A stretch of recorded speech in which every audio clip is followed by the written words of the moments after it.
मैंने आपको वचन दिया था कि जिस दिन आपका प्रागट्य होगा उस दिन मेरा भी प्रागट्य होगा। मेरे मुखारविंद के दर्शन यहाँ के सब ब्रजवासियों को हो चुके हैं। अब वो प्रतीक्षा कर रहे हैं आपके पधारने की। जब तक आप नहीं पधारोगे तब तक हमारा प्रागट्य होना असंभव है। श्री महाप्रभु जी ने अपनी यात्रा को बंद करके शीघ्र ही ब्रज के तरफ वो आगे बढ़े। श्री महाप्रभु जी मथुरा पधारे, मथुरा से गोकुल पधारे और गोकुल के अंदर यमुना जी के वो सुंदर घाट के ऊपर विराजमान थे और अपने मन के अंदर सोच रहे थे ये यमुना जी का कौन सा घाट होगा। और जहां महाप्रभु जी के मन में ये सोच का उदय हुआ, उसी वक्त श्री यमुना जी आदि दैविक स्वरूप से गोकुल के ठकुरानी घाट के ऊपर प्रकट हुए और प्रकट होकर कहा, आप जो विराज रहे हो वो मेरा गोविंद घाट है और ये मेरा ठकुरानी घाट है। हे श्री वल्लभ, आपके दर्शन करके मैं धन्य हुई हूँ। श्री यमुना जी के आदिदैविक स्वरूप के दर्शन कर कर श्री महाप्रभु जी ने यमुनाष्टक के द्वारा यमुना जी की स्तुति की है।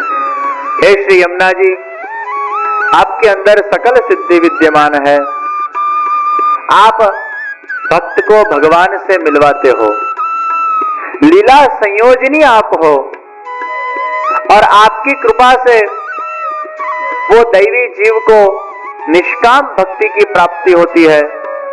आपकी ही कृपा से वो दैवी जीव को तनुनवत्व की प्राप्ति होती है। हमारा जो ये देह है, हाड़ मांस खून अनेक विकार से भरा हुआ है। ये विकार युक्त देह के अंदर कभी भी भगवत रसानुभूति हमें हो सकती नहीं है। तो भगवान के पास पहुंचने के लिए, भगवान का अनुभव करने के लिए हमें हमारा देह परिवर्तन करना पड़ता है।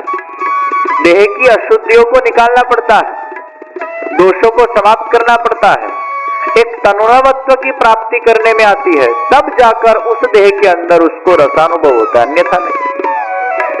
राष्ट्रपति को मिलने जाना हो तो आपकी जो अपनी गाड़ी है राष्ट्रपति भवन के बाहर तक जाएगी। फिर आपको, अगर आपको न्योता दिया है तो फिर आपको वहां की जो सिक्योरिटी वाली गाड़ी होती है उसमें बैठना पड़ता है। फिर जाकर आप राष्ट्रपति से मिल सकते हैं। आपकी खुद की गाड़ी में आप वहां तक नहीं पहुंच सकते। तो राष्ट्रपति को भी अगर मिलना हो तो गाड़ी का परिवर्तन करना पड़ता है। उसी प्रकार भगवान को अगर प्राप्त करना हो तो ये देह का परिवर्तन करना पड़ता है। ये देह से भगवत रसानुभूति होती नहीं है। तो यमुना जी की कृपा से उनके पास ये सिद्धि है कि जीव के अंदर वो सभी दोषों को मिटा देते हैं, तरुणवत्व की प्राप्ति करा देते हैं और उस जीव को भगवान तक ले जाते हैं। गोलोक धाम के अंदर प्रवेश यमुना जी के सिग्नेचर के बिना मिलता नहीं है।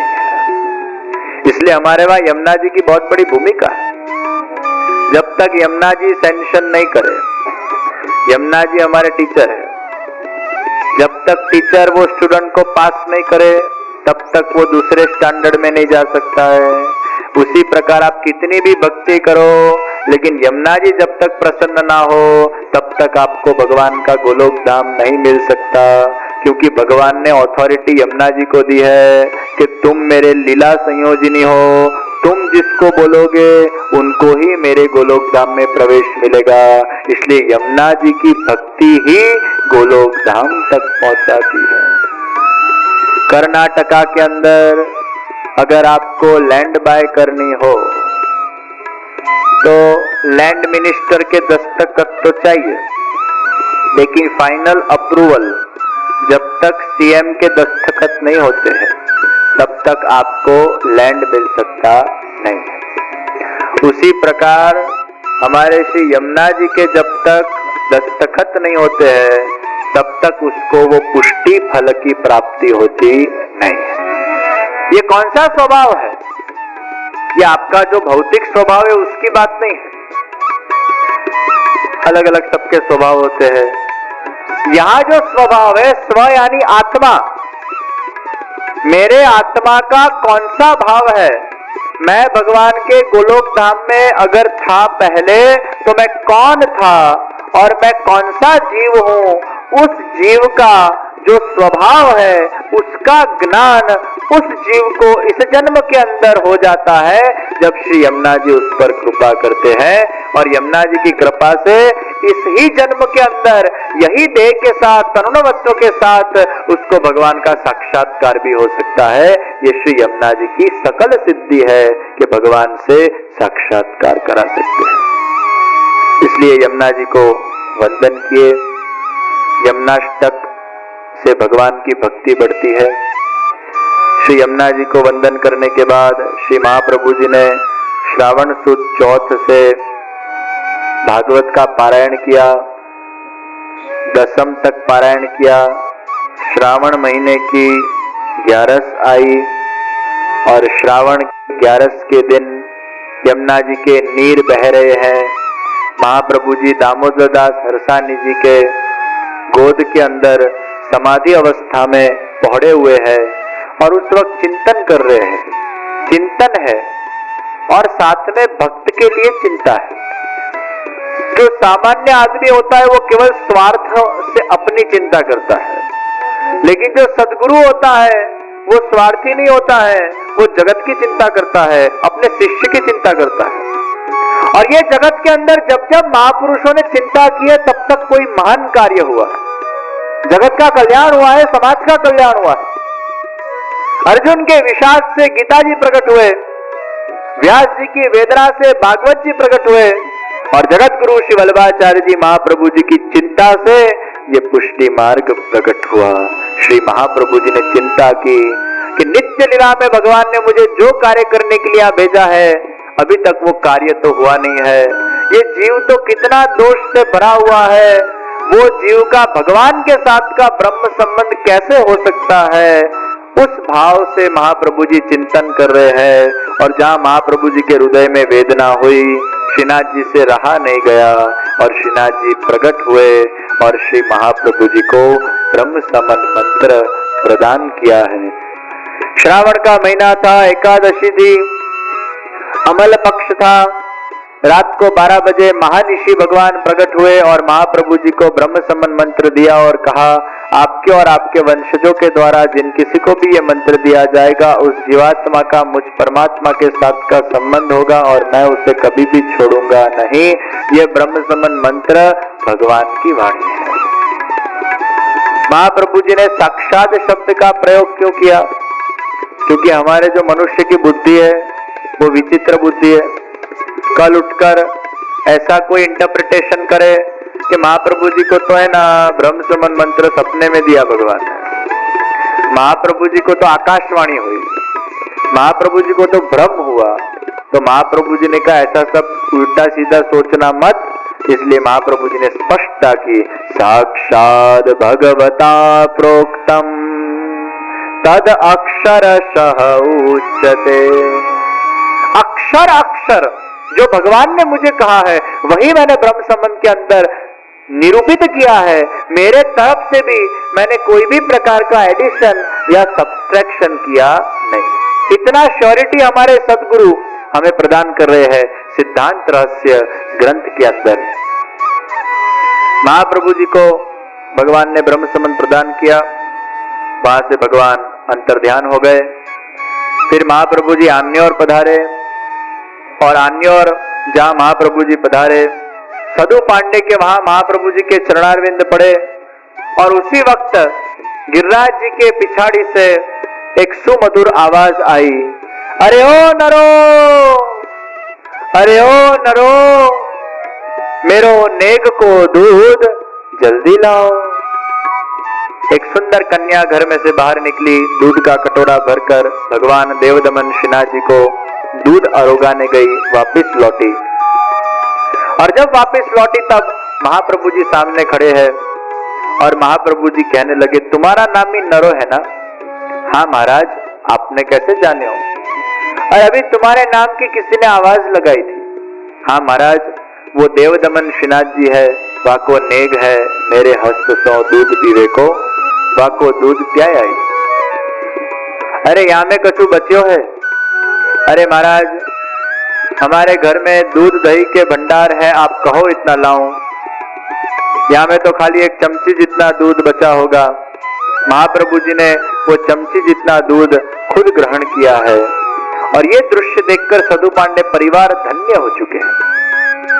महाराज हमारे वहां इतने सारे संत पधारे, आचार्य पधारे, महंत पधारे और वो जो मांगते थे हमने दिल से उनको दिया। आप हमारे वहां पधारे, कुछ मांगा नहीं और लिया तो क्या लिया, केवल एकमात्र चमची भरा दूध आपने ग्रहण किया। महाराज आपकी हम वर्षों से प्रतीक्षा कर रहे, जब से भगवान का प्रागट्य हुआ और भगवान ने हमें बताया कि गुरु के बिना हम प्रकट नहीं होंगे, तब से आपकी प्रतीक्षा करके बैठे हैं। श्री महाप्रभु जी ने सभी व्रजवासियों के साथ सत्संग किया है और सभी व्रजवासियों को देवदमन श्रीनाथ जी का महात्म समझाया कि ये देवदमन श्रीनाथ जी वो कोई चलते स्थिर रहने वाले भगवान नहीं है, लेकिन चलते फिरते भगवान है। ये प्रकट होकर जैसे कृष्णावतार में भगवान ने लीला की थी, उसी भांति ये देवदमन श्रीनाथ जी भी आप सबके घर घर पधारेंगे, गलियों में पधारेंगे, चाहू और विचरण करेंगे। साक्षात्कार कराने के लिए देवदमन श्रीनाथ जी का प्रागट्य होने जा रहा है। ये आप सबका सौभाग्य है कि देवदमन श्रीनाथ जी आपके गांव में प्रकट होने वाले हैं। प्रियजनों, ब्रज के अंदर श्री महाप्रभु जी के पधारने से एक उत्सव का वातावरण हो चुका है और श्री महाप्रभु जी ने सभी व्रजवासियों को कहा, कल सुबह देवदमन श्रीनाथ जी को हम प्रकट करेंगे। जो अधिकारी जीव है वो हमारे साथ ऊपर तक आएंगे, बाकी सब जीव नीचे खड़े रहेंगे। आप सबको हजारों की तादाद में इकट्ठा होना है और देवदमन श्रीनाथ जी को अपने सामने प्रकट हुए देखना है। पुष्टि मार्ग की जितनी भी घटना हुई है वो एकांत में नहीं हुई है, ये जाहिर के अंदर हुई है और जाहिर के अंदर हुई है इसलिए वो सुवर्ण अक्षरों के अंदर अंकित हुए। ये कोई एक व्यक्ति का या कोई एक भगवदीय का या कोई एक सदगुरु का व्यक्तिगत अपना स्वानुभव नहीं है, लेकिन ये साक्षात्कार हुआ है जाहिर के अंदर, जो भगवान ने एक अद्भुत प्रागट्य से सभी जनों को मोहित कर लिया है। दूसरे दिन की सुबह हुई, सब लोग स्नान करके दौड़ते दौड़ते निर्धारित स्थल के ऊपर एकत्रित होने लगे। हजारों की तादाद में व्रजवासियों का एक समूह वहां दृश्यमान हुआ है। श्री वल्लभाचार्य जी महाप्रभु जी श्रीनाथ जी बाबा को प्रकट करने के लिए पधार रहे हैं और सभी व्रजवासियों के हृदय के अंदर एक उत्सव के रूप में श्रीनाथ जी बाबा का प्रागट्य हुआ है। आपको जो चीज बहुत पसंद हो और अगर आपको वो मिलने वाली हो तो आपका धैर्य घट जाता है।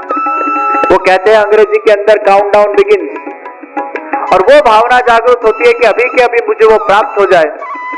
किसी को रात को नींद नहीं आई, सभी व्रजवासी भगवान श्रीनाथ जी को अपने हृदय कमल के अंदर प्रकट कर कर भगवान श्रीनाथ जी को पुकार रहे हैं, पधारो श्रीनाथ जी, पधारो श्रीनाथ जी, हमारे जीवन के अंदर आनंद बनकर पधारो श्रीनाथ जी, हमारे जीवन के अंदर प्रेम बनकर पधारो श्रीनाथ जी, हमारे जीवन के अंदर उत्सव बनकर पधारो श्रीनाथ जी। आइए हम सब भी अभी बेंगलोर में बैठे हैं, लेकिन कुछ पल के लिए हम भी ब्रजवासी बन जाए, अपने आप को जतिपुरा में ले जाए और जतिपुरा में ले जाकर उस वातावरण का अनुभव करे, उस स्थल का अनुभव करे, उस भाव का अनुभव करे, उस अद्भुत तत्व का अनुभव करे जो उस वक्त जागृत हुआ होगा। आज श्रीनाथ जी बाबा का प्रागट्य होने जा रहा है, उस वक्त श्रीनाथ जी बाबा प्रत्यक्ष में प्रकट हुए। आइए हम बेंगलोर के अंदर आज हमारे हृदय कमल के अंदर भले परोक्ष स्वरूप से भगवान श्रीनाथ जी बाबा को प्रकट करे। कुछ पल के लिए, कुछ समय के लिए श्रीनाथ जी बाबा का प्रागट्य होने जा रहा है।